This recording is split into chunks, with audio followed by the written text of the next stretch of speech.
had that idea before, I wouldn't have time to work out how. It's all very well saying I want more time to myself and to work less, but then you've got to have the time to then work out how you're going to do that and how you're going to take that forward. So yeah, it was also a good time to kind of reflect on my business and stuff going forward, and in the direction you want to go in. So yeah, and I think you're right that behind the scenes stuff that we all want to work on, this sort of big picture stuff or figuring out some new goals or whatever, how we want to work a different way. If you don't have time to actually work that out, you're right, you're never going to get it done. So that's good that you kind of made the most of it and used that time to rethink the way you do things. Yeah, it's great. Like, don't get me wrong, it was like obviously lost a lot of business and stuff, but yeah, just try to use that time productively and stuff to go forward. Cool. So yeah, that's what I spent lockdown doing. So I photographed quite a few small weddings. I kind of half specialised in that anyway, and kind of pushed me in the direction of wanting to do more of them and stuff like that. So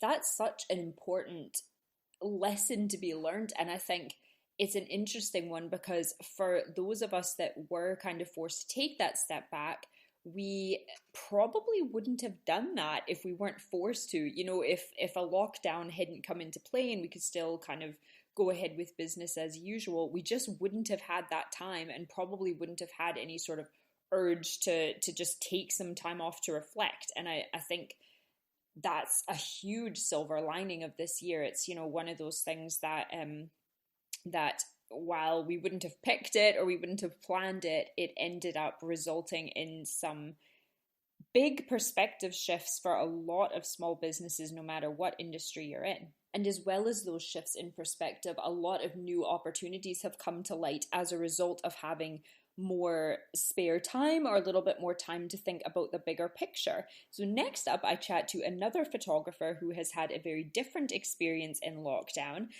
Rosie Woodhouse, who works up on the Isle of Skye, a very lucky woman to live in such a beautiful place.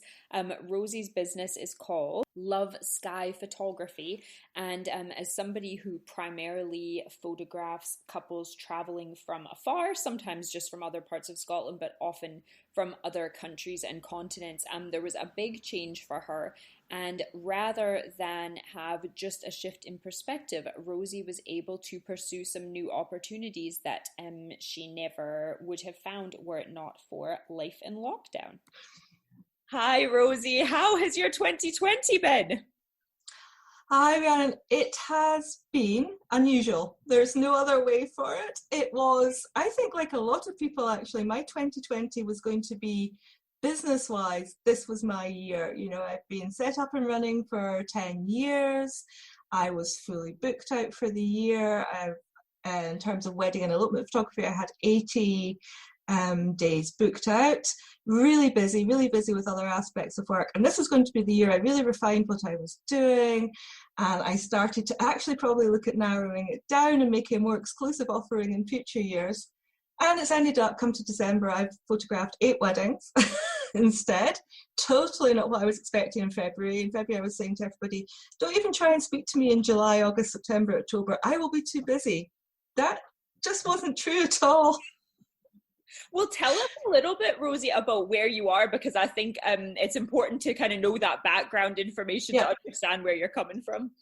Yeah, so I live and work on the Isle of Skye in the northwest of Scotland. So it's a beautiful, beautiful island, tiny population of about 9,000 people, but we have a worldwide draw, very much exploded on Instagram, particularly in terms of marketing and making us a travel destination over the past 5 years. And it's a photographer's paradise here. It's so beautiful. People who, I have a lot of international clients come to get married here, and they say, where can we get married? Give us the best locations. And to be really honest, you could stop your car anywhere right by the road on Skye and go, whoa, that's a really beautiful view.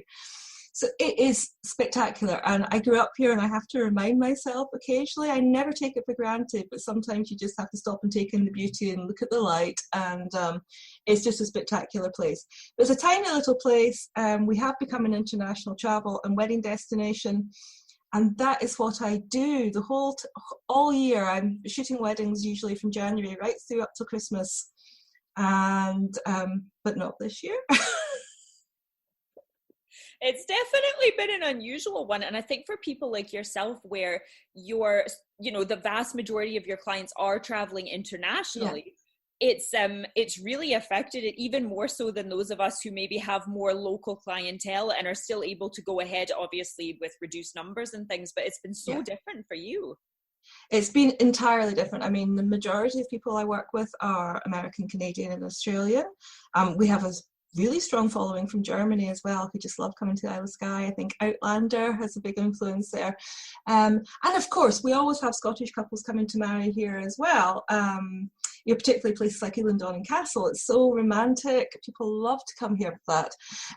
But travel restrictions are what have changed life for us. International travel restrictions, massively. On Skye, we're kind of fortunate. We have had one small outbreak of COVID that was very well contained. People have generally been well. We have a very outdoorsy lifestyle.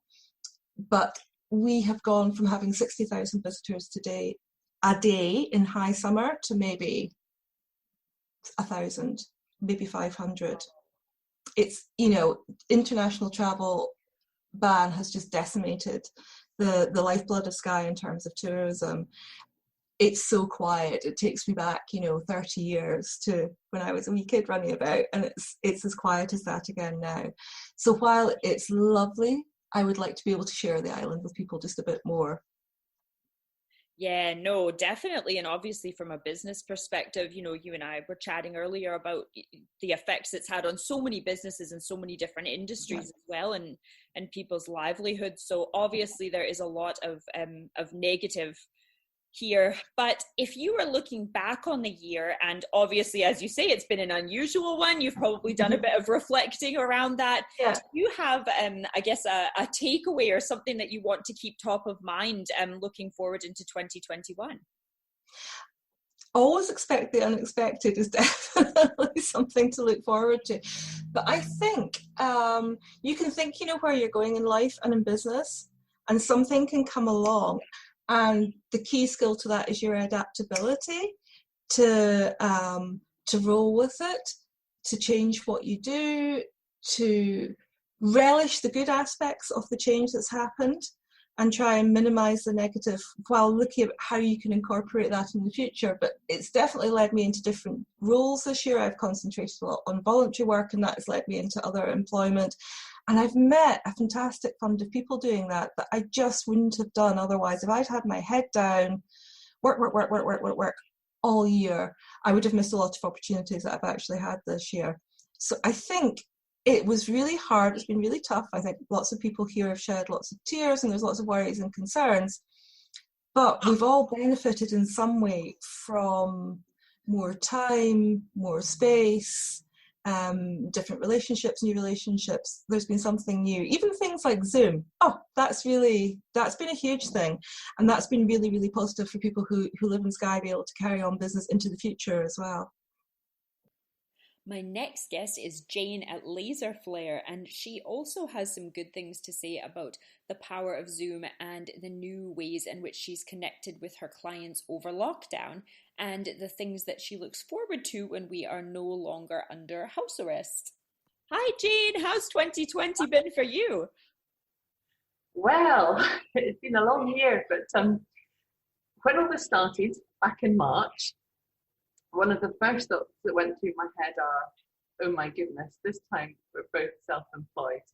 Because in the last downturn, and the downturn before that, my husband was GP, and working full-time as that. I usually worked in the private sector, and I've lost quite a lot of jobs. I've had 4 or 5 redundancies and end of contracts in my career. And so the first thing that went through my mind was, oh my goodness, if Laser Flare doesn't do well, my husband's just starting a business and he's not making enough sales to keep us going. So what do we do? So we've both been really counting our blessings this year, because it's actually worked out okay. My sales have been hit a bit, but considering it's been all right. And John's business has just taken off, and Americans have kept him going. There you go. So that's actually quite positive. You've, maybe a bit of a worry at the start, thinking, how are we going to get through? But you've done it, and it sounds like the outcome has actually been okay. Absolutely, it has been. And you know what, actually? I've actually enjoyed being self-employed in a downturn more than being an employee, because I often find as an employee that you would never really be told what the situation was. You're always kind of hoping for the best, but daring not to plan for the worst. But at least being self-employed, we've both known exactly how our sales have been looking all through the month and month on month, and being able to keep an eye on that. And if there was a point where we thought, no, I'm going to have to go and stack shelves in Morrison's to keep myself going, as some of my customers have, then, I could have done that. But it's actually been a lot easier. I thought it actually would be a lot harder being self-employed than being employed, but I find it's been completely opposite. Well, that's good. I'm liking the positivity that's kind of coming out of everybody. Pretty much everybody I've spoken to far, kind of reflecting back. So tell me, is there anything that you sort of realized this year, or a lesson that you learned, or something that you're going to try and carry forward with your business moving into 2021? Well, I've not really got any plans or ambitions as such, but one thing that's worked really well for me this year that I want to carry on with is maintaining and developing more of a personal relationship with my customers. And I get on really well with most of them, that's fine. But I feel that this year, through Instagram really, and seeing what each other are up to and chatting about how things are going, and, if you're having a good month or a bad month, or hearing if people are really busy and for what reason, and being pleased for them. I've felt as if I've understood their businesses a lot more and what they want, and understanding them as people more. And also, it's been great to have Zoom calls and just sit and have a chat over a coffee. Even if we've not been allowed to travel to see each other, we've still been able to do that, which is really nice. So one thing I'm really looking forward to in January is doing what I did last January, which is getting together with some customers, which, we were able to do, and, go for a brunch or something. But this January, I'm planning on just going for some walks with some customers here in Fife that either I've never met before or want to get to know better. And, use that sort of downtime, that quiet time, just to get a bit of fresh air, walk off some Christmas calories, compare notes about what we want to achieve from the year, what we want to do, what worked last year, how last year went, and things we want to take forward. So that's something that I've really found has helped my business, and it's something that I love about, being a businesswoman. Actually, it's something I never thought would be part of being a businesswoman, but it's really become that, and I love that. And I've grown to love a lot of my customers, and what they do in their businesses, and it's just something really special, I think. When most people think of business, they think of big business, but business is all about people. It's all about people buying things from people and collaborating with other people. That's what it's all about. It's all about relationships. And if we all do well together, that's great. I mean, some of my customers had a great year, and I've benefited from that.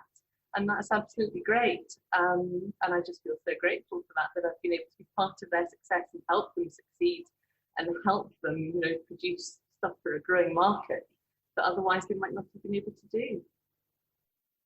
My next guest can relate very strongly to this idea of business being about people and about solving a problem for your audience and for your community.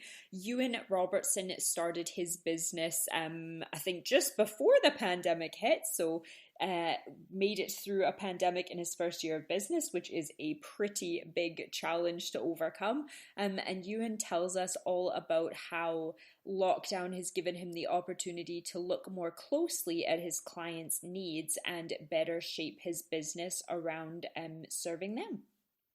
So I think one thing that I've learned from just starting a business in general is I think if I go back to maybe this time last year, I was maybe sort of in the planning stages of trying to get things up and running, but I probably spent way too long doing that sort of stuff, because I think I'm probably naturally quite meticulous and wanted everything to look perfect and stuff like that.